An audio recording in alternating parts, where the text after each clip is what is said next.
Good morning students. Today we are going to discuss another new topic of the chapter number 2, that is dimension of physical quantities.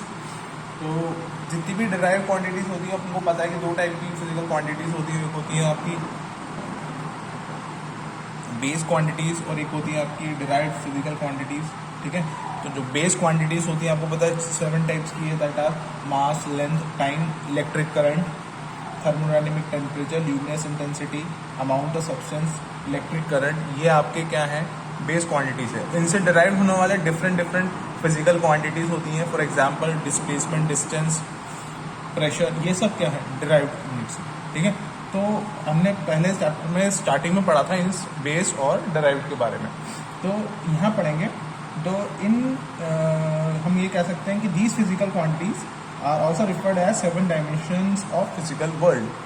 ठीक है ना, 7 dimension. जैसे कि आपने देखा होगा कि मार्वल्स को जो फॉलो कर रहा है, मार्वल्स यूनिवर्सिटी को, मार्वल यूनिवर्सिटी जो भी यूनिवर्स को, आपने देखा होगा कि भाई जब लास्ट वाला था इन्फिनिटी वॉर के बाद जो एंड गेम आया था उसमें वो लोग मल्टी डायमेंशन में घुस के जाके सारे के सारे स्टोन्स को लेकर आते हैं और फिर थैनोस का एंड करते हैं, right.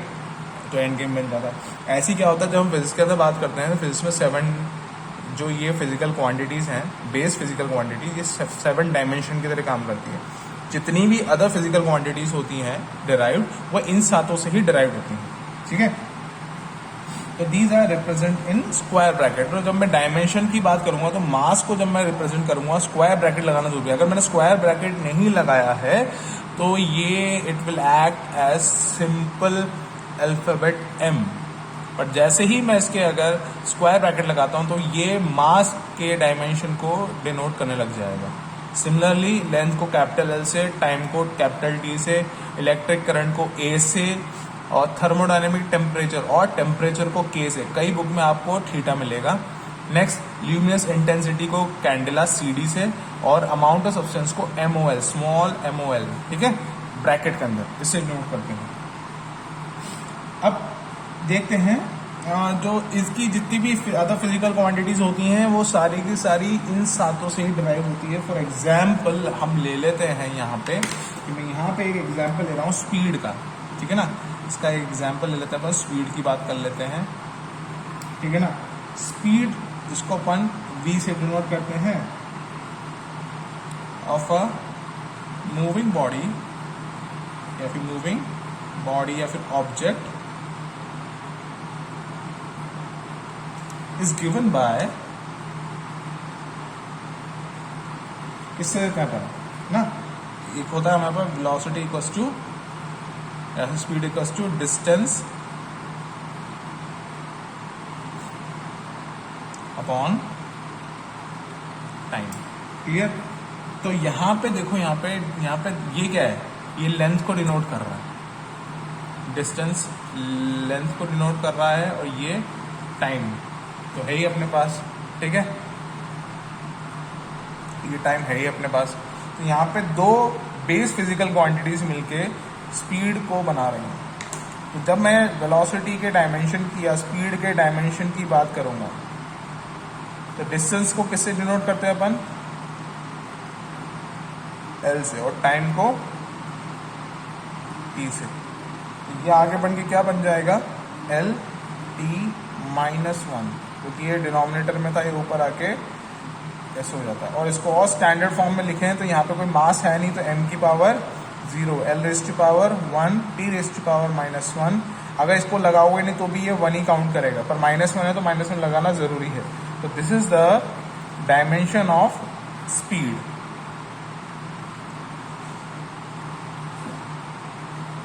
Therefore, we can say that the dimension of a physical quantity, the dimension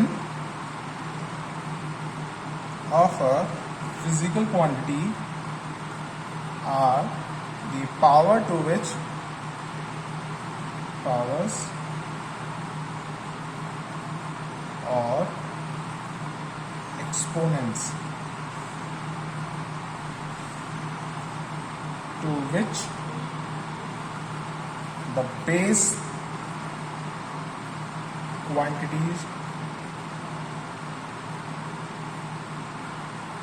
are raised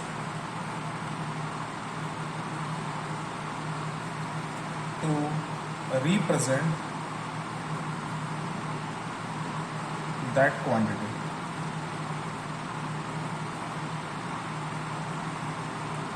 Here, this is the definition for dimension.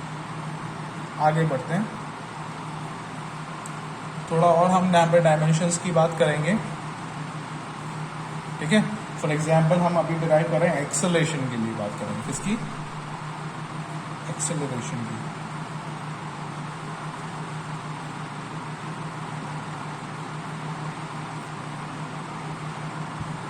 ठीक है ना. एक्सेलरेशन होता क्या है? एक्सेलरेशन की जो हम बात करते हैं वो होता है velocity, that is change in velocity upon time. ठीक है. अब इसको हमको एक्सेलरेशन का डेरिवेशन निकालना है. तो इसको जब हम स्मॉल ए से डिनोट करते हैं वो कितना हो जाएगा? वेलोसिटी अपॉन टाइम या फिर टी. अब मुझे पता है, देखो टाइम तो है बेस, वेलोसिटी नहीं है. अब वेलोसिटी का फॉर्मूला क्या होता है? वेलोसिटी का फॉर्मूला होता है लेंथ या फिर distance upon time into time. ये वाला टाइम भी नीचे आ जाएगा. अब देखो यहाँ पे ये न्यूमरेटर में एक बेस आ गया और डिनोमिनेटर में 2 बेस आ गए. तो ये क्या है? लेंथ. ये टाइम. तो अपन इसको ऐसे ले सकते हैं कि एक्सेलरेशन का जो डायमेंशन होगा वो क्या होगा? Length upon time into time. तो नीचे टाइम कितनी बार है? 2 बार है. इसको अपन लिख सकते हैं L अपॉन टी स्क्वायर. और जैसे ये ऊपर की तरफ आएगा, ये वाला न्यूमरेटर में आएगा तो ये माइनस साइन हो जाएगा. तो ये होगा L T minus 2. This is the dimension for acceleration. ऐसे हम निकालते हैं एरिया का.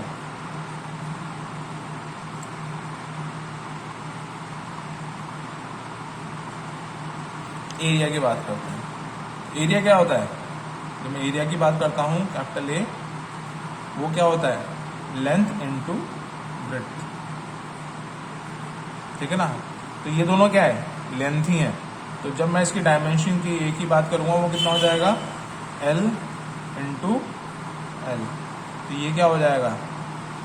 L2. तो ये अकेला अच्छा नहीं लग रहा है, इसलिए हम क्या करते हैं, यहाँ पे क्या लगाते हैं? M0 L2 T0. This is the dimension for area. अब अगला जो हम निकालने वाले हैं वो है फोर्स के लिए. ठीक है. इसको अपन F से डिनोट करते हैं. आपने पढ़ा भी होगा 9th क्लास में और 10th क्लास में भी काफ़ी फोर्स के बारे में पढ़ा होगा. तो हम जब इस वाले फोर्स की बात करेंगे तो फोर्स क्या होता है? फोर्स होता है, फोर्स का फॉर्मूला होता है मास इनटू एक्सेलरेशन. ठीक है. तो मास इज बेसिक और एक्सेलरेशन अभी हमने निकाला था LT माइनस 2. ठीक है ना. तो यहाँ पे चाहे तो हम वैसे कर सकते हैं, अगर मुझे डायमेंशन याद तो डायरेक्ट लिख सकता हूँ. तो यहाँ पे चलो एक बार फिर से डिनोट करते हैं इसको. सबको पहले mass is already a base unit. Acceleration क्या होता है? Velocity upon time. तो मैंने इसको 2 मिल गए, पर ये क्या है? ये डिराइव्ड है. तो इसकी जगह पर हम क्या लिखेंगे यहाँ पे? Mass into distance upon time into time. तो यहाँ पे हमारे पास क्या हुआ? हमने इस पूरे को बेस में कन्वर्ट कर लिया है. मास, लेंथ, टाइम और टाइम. चलो इसको कन्वर्ट कर लेते हैं. तो डायमेंशन ऑफ फोर्स क्या हो जाएगा? That is equals to square bracket में M, स्क्वायर ब्रैकेट में L और नीचे 2 बार टाइम तो T स्क्वायर. इसको कैसे डिनोट कर सकते हैं? M L T minus 2. This is the dimension for force. और एक और इम्पॉर्टेंट पॉइंट जो हमको याद रखना है, the physical quantities having same derived units.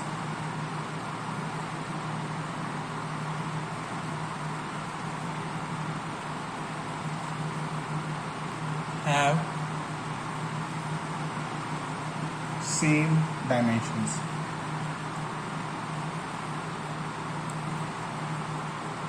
ये बहुत इंपॉर्टेंट पॉइंट है। जैसे कि अगर दो फिजिकल क्वांटिटीज़ हैं और उन दोनों का यूनिट सेम है, ठीक है। फॉर एग्जांपल यहाँ पे डिस्टेंस और डिस्प्लेसमेंट की बात कर लेते हैं। एक वेक्टर क्वांटिटी है, एक स्केलर क्वांटिटी है।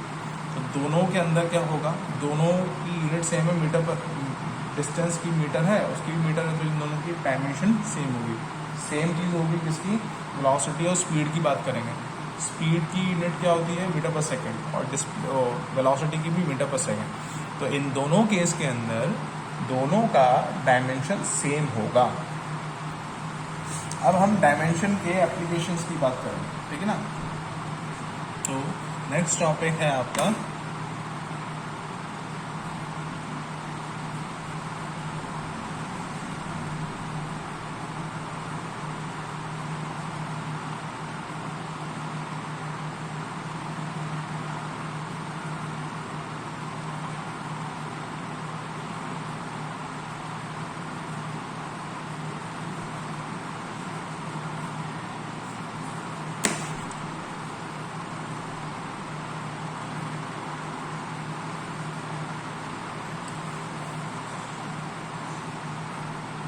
सो इसके पहले एप्लीकेशन की बात करते हैं, ठीक है।